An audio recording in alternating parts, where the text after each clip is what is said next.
Olá, pessoas! Sejam bem-vindos a mais um da Prateleira. Eu sou a Tamires Palma e estou aqui hoje para conversar sobre o Alienista de Machado de Assis com o meu amigo querido Hernani Correia. Eu nunca lembro qual dos sobrenomes você prefere, Hernani, então se apresenta pra galera aí. Faz tempo que você não participa desse programa, então se apresenta pra todo mundo. Olá a todos, eu sou Hernani Correia, sou também aqui da casa, do Telescópio. E é um prazer voltar, realmente ficou bastante tempo, acho que foi traumático a primeira participação, o programa ficou muito longo, né? Não, mas... falo muito, valeu por uns 3, eu acho. Mas é muito bom estar aqui, tô felizão, eu gosto muito do seu podcast, tô me sentindo aqui num clube de livro, aqui num chá das 5, comer a minha xícara de chá aqui virtual pra gente conversar sobre literatura, que é uma delícia. Ah, é uma delícia mesmo, mas não se sinta triste, foi o do A Vida do C.S. Lewis, né, que a gente gravou, mas quando tem convidado, os programas ficam longos. O que eu gravei com o Burjac sobre o Discípulo Radical, acho que tem 1h10 o programa. O do Justiça Generosa com o Rodrigo também tem quase 1 hora. Então, quando tem convidado, a gente vai longe conversando. Não foi você o problema, é que você se empolga, vai conversando, se empolgando. Exato. Quando eu tô sozinha, os programas têm 20 e poucos minutos. Mas é que daí é só uma pessoa dando um ponto de vista, é mais fácil mesmo. Mas... é um prazer estar aqui. E é um bibliotecário, então uma pessoa que sempre está cercada de livros, vindo aqui indicar boa literatura. Mas então, como vocês puderam ver, nós falaremos sobre O Alienista, que é um livro que foi publicado em 1882 pelo Machado de Assis. E aí a gente tem uma divergência de classificação. Algumas pessoas classificam esse livro como um conto, mas nas pesquisas que eu fiz, a maior parte dos críticos e tudo mais coloca ele como uma novela, porque ele é mais longo e um pouco mais complexo do que um conto mesmo, né? Então, em função da estrutura narrativa que a gente tem, a maior parte dos críticos elenca O Alienista como uma novela do Machado de Assis, porque daí não é tão longa nem tão complexa quanto um romance. São classificações ali, mas enfim, é uma coisa meio básica de divisão. É chato, mas enfim, só pra vocês entenderem. Diga, Hernani. Você acha o quê? Que é você, na sua opinião? Olha, eu concordo que eu acho que é uma novela mesmo, porque contos são mais simples, né? E são mais sucintos do que essa narrativa. Eu também acho que é uma novela. Tem muitas situações, né? O conto geralmente é centrado numa situação, num personagem. Aqui tem muito personagem, muitas situações, muito tempo correndo, né? E a gente vê pontos de vista diferentes ao longo da narrativa, né? Sim. Embora seja o narrador que tá contando. Na verdade, isso é bem legal de pensar, assim, foi uma coisa que me chamou um pouco a atenção, é que nesse livro o narrador, ele tá, fazendo uma análise documentária, né, Então, além de documentos antigos da época, de uma época anterior ao que é publicado, né, então a história se passa no Brasil colônia ainda, né, das crônicas de Itaguaí de uma época muito anterior ao que ele tá... A vivência do Machado, né? Uhum. Analisando as crônicas da cidade de Itaguaí, da vila de Itaguaí, ele se deu com esses fatos históricos que aconteceram lá há anos. Então ele faz uma análise mais fria, né? É diferente de quando você lê, por exemplo, Dom Casmurro, que o Bentinho tem toda a questão dele ser um narrador parcial, né? O Dom Casmurro não, o Memórias Póstumas, que é um morto narrando a própria vida. Então tem essas peculiaridades, e nesse conto é um narrador neutro, então dá mais veracidade, dá uma questão de documentalidade, né, ao que ele tá narrando, assim.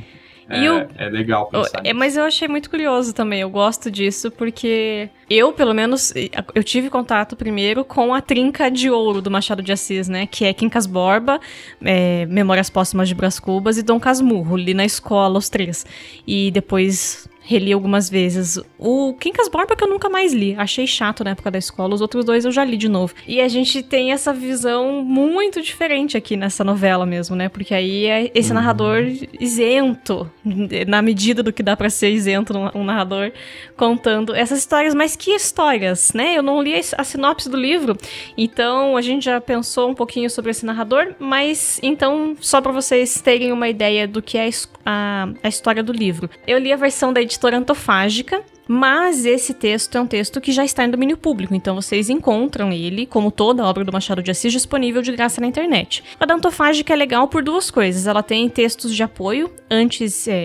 no começo e no final do livro, e ela é ilustrada com ilustrações que o Cândido Portinari fez para a obra quando ela foi publicada em algum momento no século XX. Então a gente tem essas ilustrações, que são 30 ilustrações do Portinari, e aí é bem curioso, assim, ver uma outra pessoa que é ligada às artes fazendo interpretações a respeito dessa obra. Mas no site da Antofágica a gente tem a seguinte sinopse.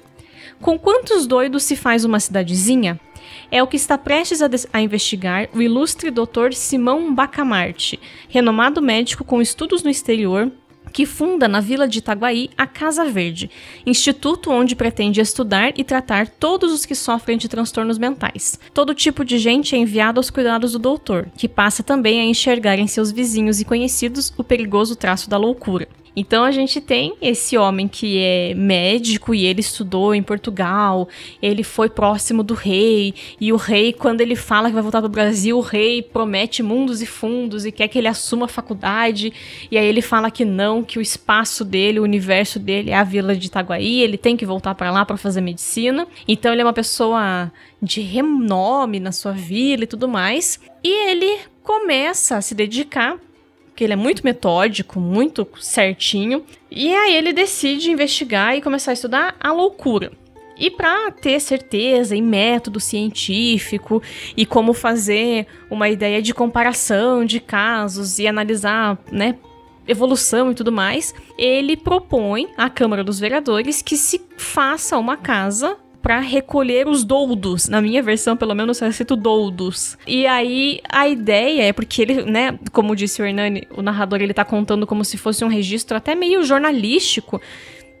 Ele fala que as pessoas que eram loucas, elas eram trancadas nos porões das casas, era largada a sorte, né? Tipo, deixa ali e quando morrer, morreu. Pelo menos é um a menos na vida. E aí alguns estavam soltos na rua. Então a ideia dele é recolher essas pessoas e passar a investigá-las. E a partir disso, a gente vai ter essa cidade sendo transformada. Porque primeiro as pessoas ficam chocadas com o número de doidos que aparece, né? Eles ficam, meu Deus, mas como assim tem tanto doido nessa região? Começa a vir gente de outras cidades trazer os seus parentes para serem internados ali, e a partir da chegada dessas pessoas, desses pacientes e do seu exercício, o Dr. Simão Bacamarte, um sobrenome muito estranho, né?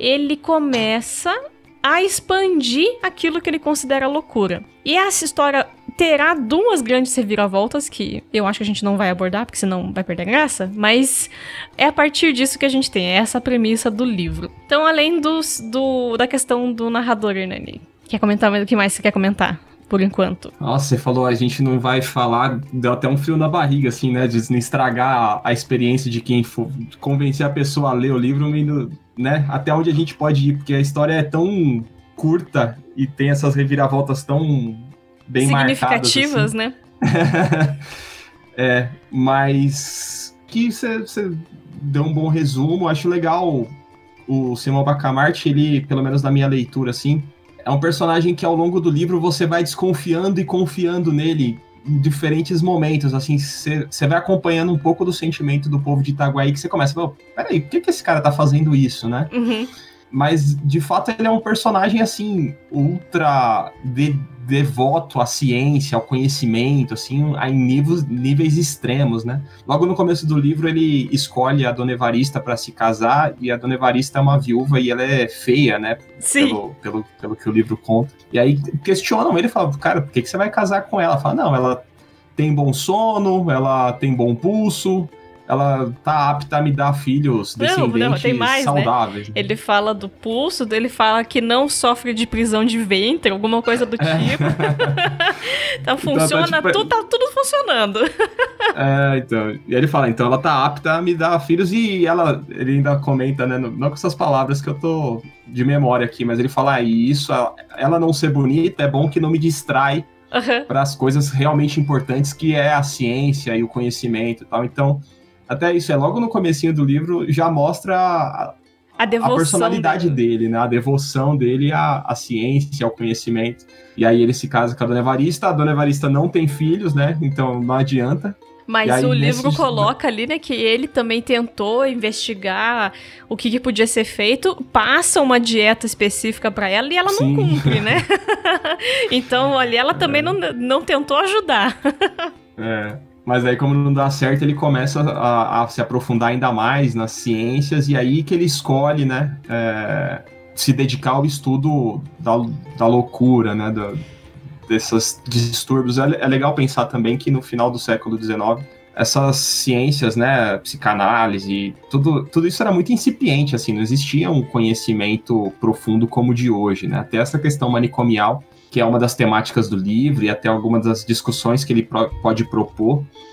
Hoje, no Brasil, a gente está em um processo, né, de acabar com esses estabelecimentos, né, ainda bem. Mas na época era muito comum, essa casa de doidos, né, o alienista era o médico que cuidaria dos alienados, né, que seria dos loucos. Então, e é muito legal, né, porque é uma ideia de ele cuida dos alienados, mas ele aliena essas pessoas do mundo, né? Então tem essas duas ideias da palavra, porque ele tira essas pessoas do convívio com os outros, né? Ele tá alienando essas pessoas do Mas a missão dele é nobre, assim, ele quer descobrir uma cura universal, né? Então ele quer descobrir uma cura para as loucuras, uma cura universal para todos esses males, assim. E aí começa com as loucuras mais clássicas, assim, as monomanias, né? As pessoas que têm aqueles tiques e não sei o quê, ou os megalomaníacos, cara que se acha que é o próprio... Tem um que acha que se ele abrir a boca, se ele falar alguma coisa, o mundo vai acabar, porque Deus colocou um poder nele e tal. Tem um outro que acha casos... que é Deus, inclusive, né? Isso, Deus engendrou um ovo, o ovo engendrou Adão, Adão engendrou Davi, não sei o quê. E aí o povo, ele começa ainda a crescer em reputação, né? E aí esses primeiros casos são mais clássicos, né? E são mais reconhecíveis pelo resto da população mesmo, né? É verdade. E aí que começa depois, lentamente... Eu lembro, o primeiro caso que começa, só pra citar, né? Pra dar um tiquinho também.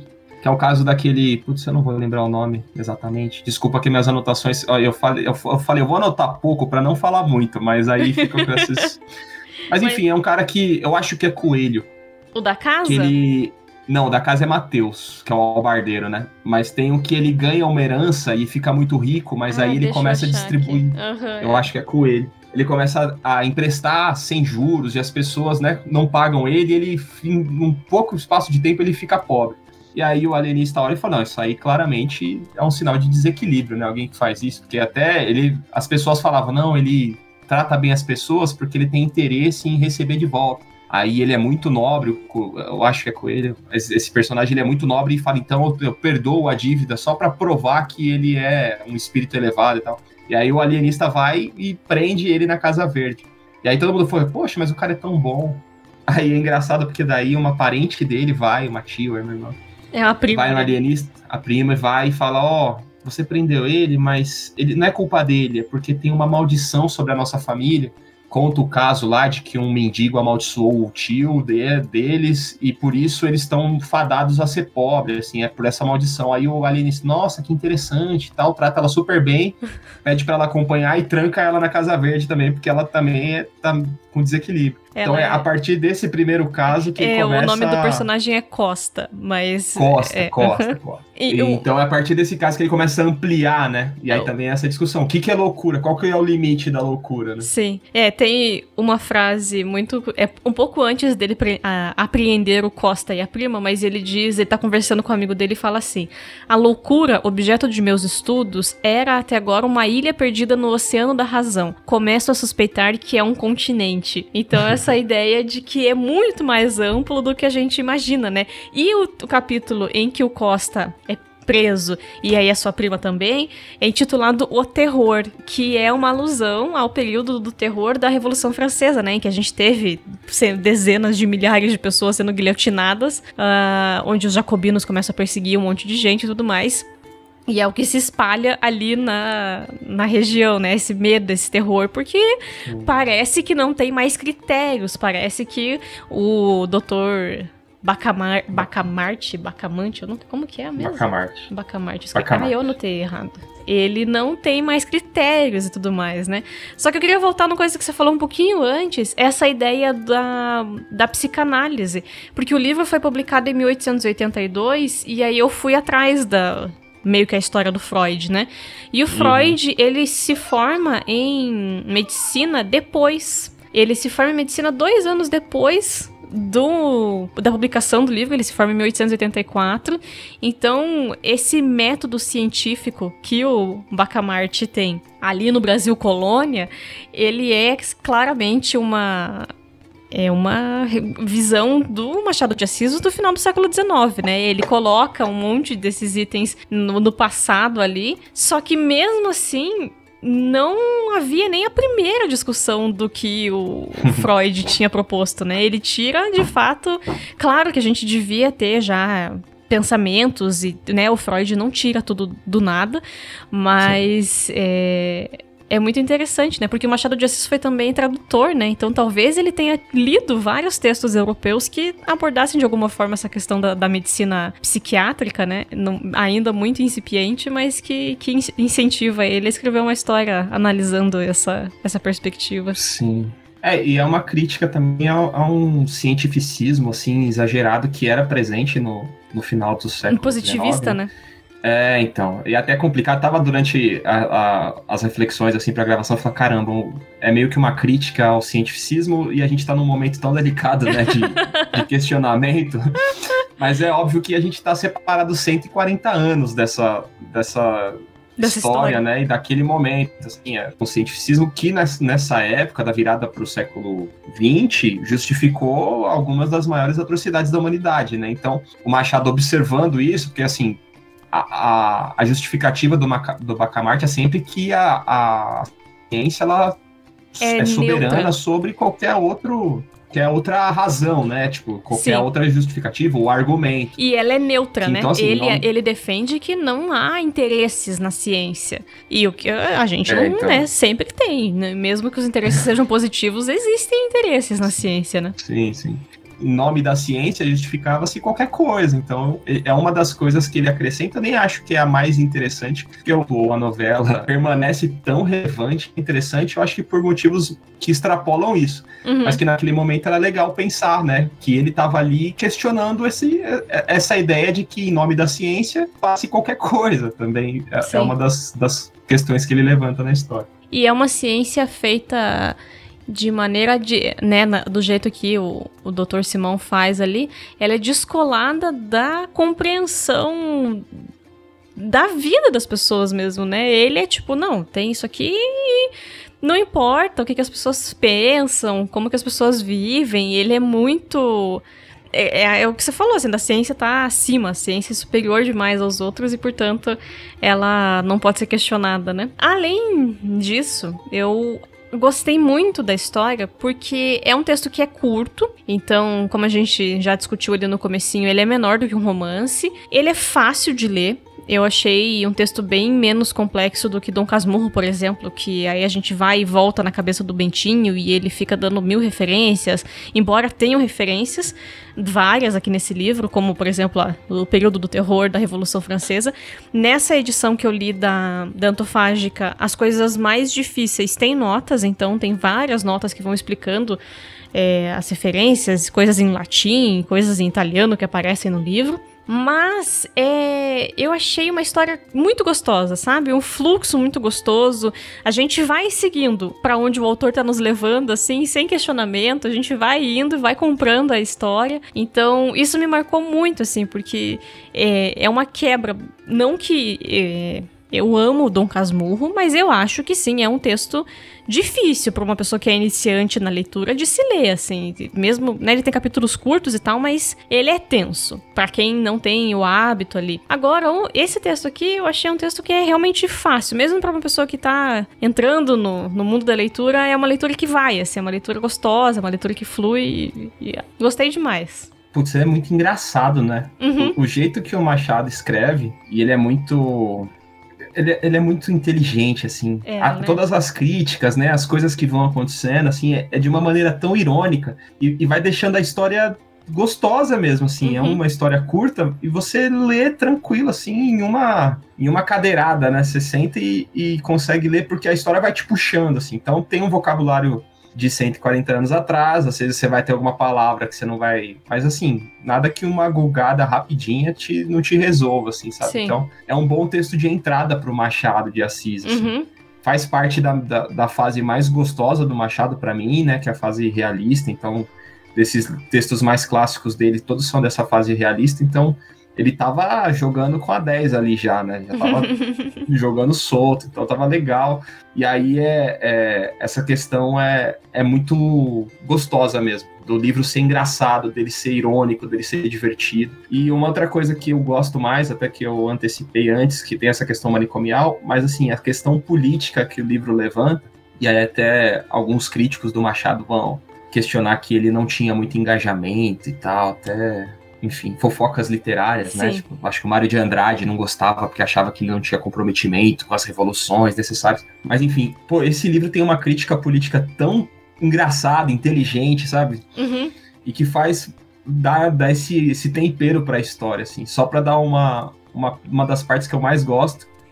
Depois de das reviravoltas da história, a Câmara dos Vereadores quer votar uma lei que evite que os vereadores sejam presos, né? Que eles possam ser levados à Casa Verde, né? Que eles não... vetando os vereadores de serem presos. Aí um vereador se levanta e fala assim, não, isso aí não cabe, porque nós somos cidadãos como todos os outros. Aí o alienista fala, nossa, esse cara merece ser estudado, eu vou prender ele. Aí todos os outros vereadores falam, não, beleza, pode prender. Nesse caso não tem problema. Já que ele queria que nós pudéssemos ser presos, se tem que levar um, leva ele, não tem problema.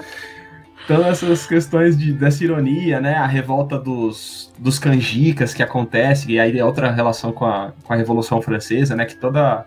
No microcosmos ali de Itajaí, até eles falam da Bastilha da Razão, né? Itaguaí, Itajaí é Santa Catarina. Itaguaí. Quase, tá? Itaguaí. E aí, a revolta dos canjicas, aí no dia seguinte, fala, pô, agora mataram o Bacamarte, né? No outro dia os caras vão lá e vão prender ele. Aí quando chega o líder da revolução lá, o próprio canjica, né? Vou ver se eu anotei o nome. Ele é barbeiro. Era o Porfírio, barbeiro.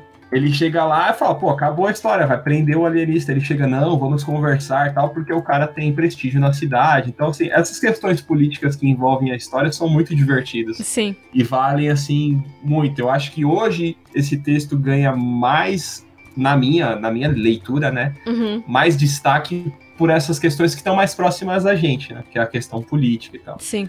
Então, acho que o livro vale muito entristece, né? Lendo você fica, serão, que a gente não mudou nada. Tá desse jeito. A política desde a mesma coisa, né? Mas que o mundo é mundo. Eu anotei algo nesse sentido também, de agora mais adulta, ler Machado, é um texto novo, um texto que eu não tinha lido ainda, me faz perceber, assim, o quanto ele gostava de rir e de ridicularizar essa alta sociedade, né? Porque aqui em Itaguaí é uma província do Rio de Janeiro, longe da capital, no Brasil colônia. Então não tem a alta sociedade. Mas quando ele coloca descrevendo esses roupantes de, né, a Dona Evarista, quando abre a Casa Verde, ela 7 dias vai sendo homenageada como esposa dessa boa alma e recebe visita. Então ele vai construindo essas situações, as decisões que a Câmara, por exemplo, dos vereadores vai tomar, os pensamentos que as pessoas têm, eles são tão absurdos que é uma ideia de mostrar como o brasileiro, a elite brasileira tem essa mania de grandeza que é mesquinha e pequena na prática, sabe? Então eles... uma elite que acha que é maravilhosa, mas que nas suas atitudes mostra o quanto é pequena, o quanto é tacanha na forma de agir, na forma de ser, né? E é muito... E é legal fazer incrível. Essa relação com a própria biografia do Machado, né? Ele tá circulando nesses... Ele teve um monte de profissões, né? Sim. Mas ele era um cara popular, assim. Ele era negro, ele era, né, descendente de escravos, ele era empregado, assim. Ele não era da alta sociedade, né? Então, desse ponto de vista, você vê como ele enxerga essa sociedade, é muito gostoso também de imaginar isso, né? E eu acho... E produz textos que penetram nessa grande sociedade, né? Exatamente. Eu acho gostoso desse exercício de imaginar as pessoas se divertindo com um sarro que talvez seja ela o motivo, sabe? De elas estarem lendo, achando genial, divertido, e sem conseguir entender a ironia de que aquilo tá criticando ela mesma, sabe? Sim. Então isso é muito legal, assim. Machado, eu tô na mesma que você, eu acho que é na mesma que muita gente, assim. E aí, eu não sei como é a experiência escolar de cada um, mas a minha experiência com literatura brasileira na escola não foi legal. Tipo, mais traumatizou do que estimulou, sabe? E aí ler esses textos foi um exercício que eu comecei a partir da pandemia, assim, que eu tinha, por consequência do isolamento, mais tempo para me dedicar à leitura. Eu falei, cara, eu tenho que ler mais autores brasileiros por causa da profissão, por causa não sei o que, né? Faz parte. Uhum. E aí eu comecei a revisitar autores que eu já tinha lido, ou por força da obrigação, ou na escola, né? E aí um deles foi o Machado. E, cara, é uma redescoberta, assim. Eu acho também porque você já tá mais adulto, você já tem outras experiências e você começa a apreciar outras coisas, né? Que não ter que fazer uma prova ou uma redação. E Machado é genial, assim, cara. É o maior autor brasileiro. Sim, e não é à toa, né? Não é à toa, e quem discorda, cara, tem que ter bons argumentos, assim. Quem discorda tá errado. Quem discorda tem que ter bons argumentos. Tem outros autores incríveis, tal, mas... Sim. Cara, a inteligência, a sagacidade, e eu vejo, assim, ele tão à frente do seu tempo, né, ele vem de um período romântico, né, do final do romantismo, e aí um cara ir de textos românticos para esse nível de texto, ou Memórias Póstumas, que é mais disruptivo ainda, assim, sabe, capítulos malucos, coisas totalmente experimentais, assim, é uma coisa genial, assim, Machado vale muito a pena. E quem não leu, assim, na verdade, tá perdendo a possibilidade de conhecer um gênio de verdade, assim. Machado é realmente genial. E brasileiro, e negro, poxa, cara. É incrível. Ele é tão... E a gente baba tanto ovo pra outras, né? Pra outros autores, e não que não mereçam, tal, mas, cara, ainda nem rompantes patrióticos, assim, né? É porque ele é muito bom mesmo. E a história dele tá ligada à nossa história como identidade, né, brasileira e tudo mais. Então, quem não leu, perdeu, assim. Então, vale a pena, e eu acho que é um excelente ponto de partida, assim. Os contos do Machado são gostosos demais. E o Alienista é um bom ponto de partida. Contos são... Textos mais curtos, assim, são meu ponto fraco. Conto, crônica... mas eu tenho vontade. Eu tenho um conto dele que eu li por indicação do Cacau, que é um conto que fala sobre a igreja, que daí o diabo tá abrindo igreja na terra. Eu não lembro o nome, mas o Cacau que me indicou. E ele indicou num Podcrente e eu li depois e é realmente muito engraçado. Você fica, gente, olha isso, né? Quem diria que depois ia tá sendo verdade esse negócio aí.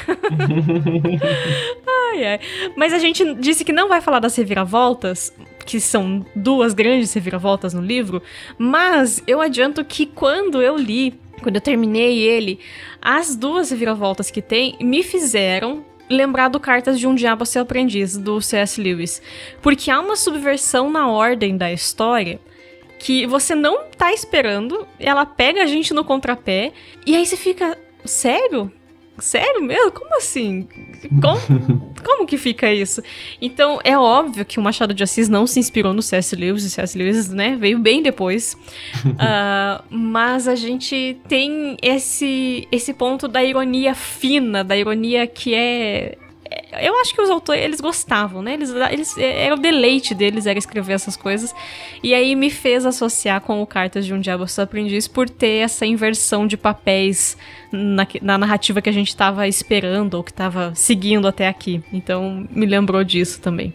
Sim, é bacana. É que o Cartas, ele já é, desde o início... Desde o começo, a subversão. No sentido contrário, né, da realidade. E ele é gostoso porque ele faz um movimento meio pendular, assim, né? Você vai sendo levado a uma contramão, e quando você chega lá, você fala, caraca, como é que a gente chegou aqui, né? Como é que chegamos nisso, né? Mas tem mesmo essa questão, eu acho que é por causa desse movimento de ironia mesmo, né? Do autor estar trabalhando com a ironia para te falar o que ele acha, o que ele pensa, né? E tem mesmo. Mas eu acho que o Alienista, ele começa, como a gente falou dos primeiros casos e tudo mais, ele começa num movimento que você vai, não, ok, tá indo tudo certo. E no meio da viagem, ele dá um cavalinho de pau, você fala, ué, o que tá acontecendo? Mas tem esse paralelo, assim. Eu acho que o paralelo mais claro é que são 2 autores inteligentíssimos, né? Com uma habilidade de escrever. É que a gente leu Cartas traduzido, né? E a tradução vai sendo refeita e vai tornando mais confortável o texto. Eu acho que os textos do Machado, eu vejo pouco movimento de torná-los mais acessíveis hoje, numa linguagem, eu não sei, assim, tem HQs sensacionais, eu até separei uma para indicar pra galera, uma HQ, tem algumas, mas uma de destaque é do Fábio Moon e do Bá, Gabriel né? Bá. Os gêmeos, Os gêmeos do quadrinho e não do grafite.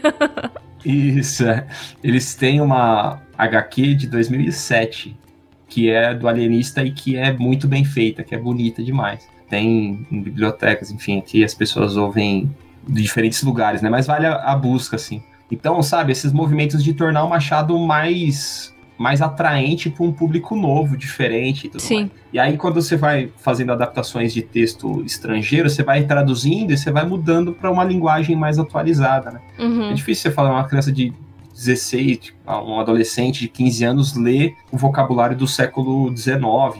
Aí fica meio chato porque não faz parte da sua linguagem. Aí quando você lê uma HQ do alienista, você começa a entender de outras formas, né? Porque eles aí se atualiza por outras linguagens a mesma história. Uhum. Que é, enfim, que vale a pena, assim. Tem várias HQs de livros clássicos, não só do Machado, mas que valem, é uma boa possibilidade, né? De se apresentar esses autores para um público novo e tudo mais, e tornar atraente a história, porque se o vocabulário não é atraente, a história com certeza é, né? Então se apresenta ela de outra forma e, enfim, ganha um leitor que vai se interessar em ler depois mais adulto, vai lembrar da história e daí talvez se apaixone como a gente e tudo mais. Uhum. E muitas dessas HQs de obras clássicas, elas vieram inclusive no movimento do PNLD, né, que é um Programa Nacional do Livro Didático, que a gente teve, nem sei se ele ainda existe ou se já destruíram, né, mas é um programa de produção, tem os livros didáticos, que é o história, português, enfim, né, os livros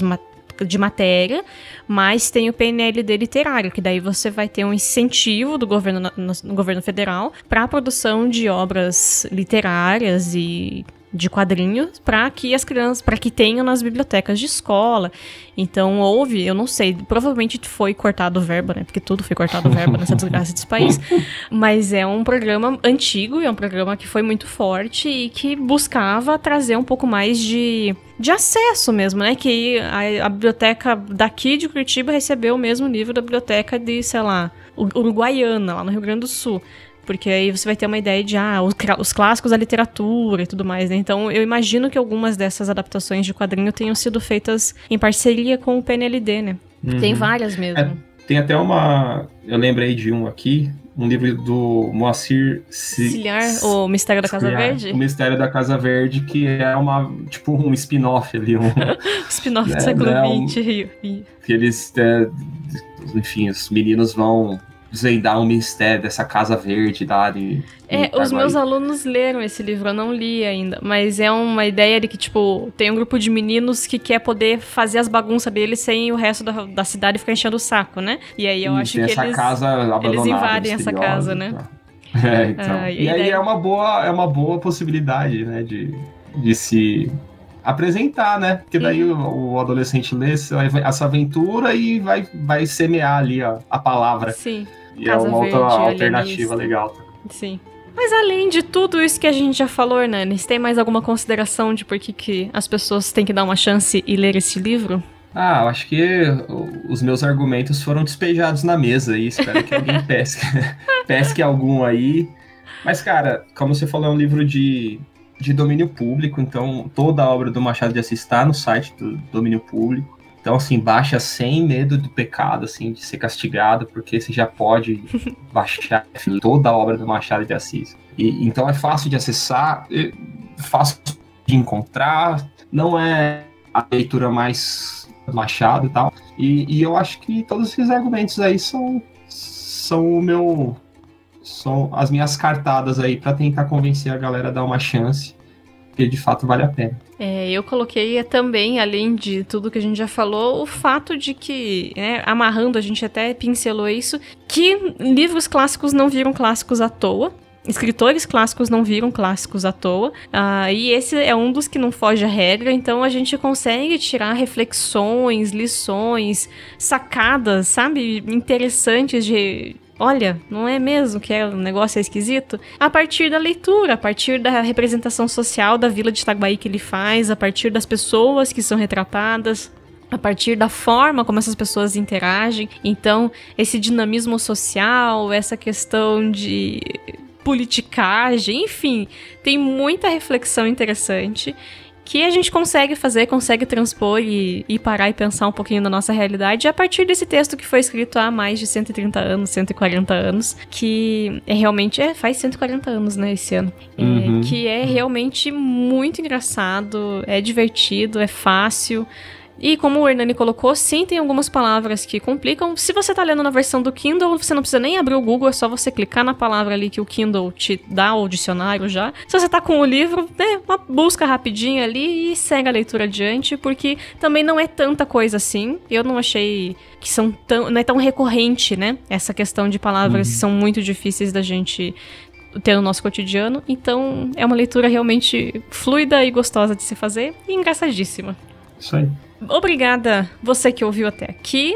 Obrigada, Hernani, por ter aceito, por ter voltado depois de tanto tempo a esse programa. É sempre uma alegria conversar com você, meu amigo entusiasta. Ainda tem um podcast ainda sobre a importância de literatura que a gente quer gravar e você é figura certa nesse podcast. E pode fazer suas propagandas, suas considerações finais, o que você quiser. Primeiro agradecer o convite, né? Fico muito feliz mesmo, assim. Conversar sobre livro é uma coisa que eu adoro fazer, né? Acho que minha profissão já indica essa vocação aí. Agradecer todo mundo que eu vi, pedir desculpa se às vezes eu me empolgo, também falo muito, e nesse lugar mais, né, de umas conversas mais, como eu falei no começo, né? Me sinto num chá da tarde, num clube do livro, assim, e aí às vezes eu me empolgo. Tentei me controlar, mas desculpa pelos excessos. Mas aí é que bom, quando a gente tá empolgado, a gente convence as pessoas. A nossa empolgação contagia as pessoas. Mas assim, Machado foi uma redescoberta, e é uma redescoberta muito gostosa, e que eu indico, que eu convido as pessoas a tentar fazer também. Tem outros autores que eu tentei dar essa chance e não aconteceu. Ih, rapaz!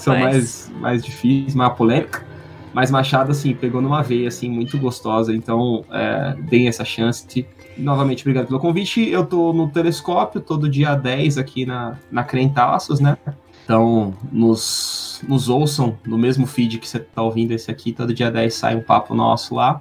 E estou à disposição, Tami. Sempre que você quiser, você chama, a gente senta aqui para falar sobre livro. A gente sempre está disponível. E para conversar sobre qualquer coisa, né? Sempre tão legal conversar com vocês. Então. Muito obrigada. Inclusive, eu li o livro porque você colocou no story se eu tinha achado genial. Aí eu falei, bem, acho que chegou o momento. Olha só, e aí, ó, editoras, mandem livro. Editoras, nossa, né? Às vezes eu fico olhando, assim, tem um vídeo, acho que o último vídeo que eu postei no canal do YouTube do Telescópio. O último vídeo que eu postei foi sobre um livro, foi sobre o Sapiens. Do Yuval. E aí, sim, o Arala. E aí eu nunca mais entrei, né? Porque a gente parou de publicar coisa no YouTube. Aí, outro dia eu entrei, assim, nas notificações da aba social do e-mail do Telescópio, tinha milhares, assim, de views. Eu fiquei assustadíssimo. Falei, meu Deus, daí eu entrei no vídeo, tem um monte de comentário, gente me xingando e não sei o quê. Mas é curioso, né? A gente não sabe até onde chega essas coisas. E gente falando que gostou e que vai ler o livro, enfim. É muito gostoso compartilhar isso, e leitura é uma coisa que eu adoro, assim. É o meu universo, né? Sim. Então, é muito gostoso estar sempre conversando sobre livros e tudo mais. Então, editoras, mandem livros pra mim. A Tami seguiu uma indicação, tá feliz, então... Então aí. Quem quiser mandar coisa pro Telescópio e não tiver o endereço, pede pra mim que eu mando. Manda pra Crentaços, manda pra Tami, a Tami dá uma lida, manda pra mim, adiante. A gente vai fazendo esse escambo aí de material. Mas é isso então, gente. Espero que nossa alegria e nosso entusiasmo tenham convencido você. Começou 2022... tá com meta de ler mais, nunca leu um livro clássico do Brasil que não fosse obrigado na escola? Dê essa chance. Leia Machado de Assis. O velhinho era bom, sabia o que estava fazendo e a gente tem que valorizar. Então, espero que vocês tenham gostado do programa. Se lerem o livro, nos contem nos comentários, a gente promete responder. E a gente se encontra no mês que vem. Tchau, tchau, pessoal.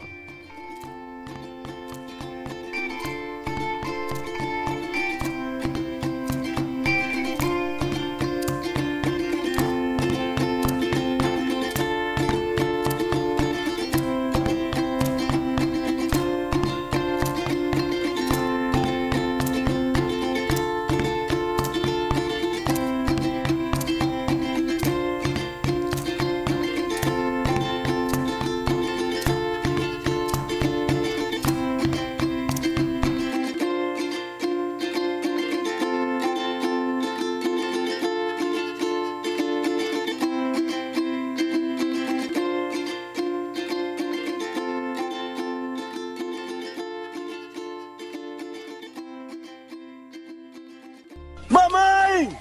É Deus, mamãe!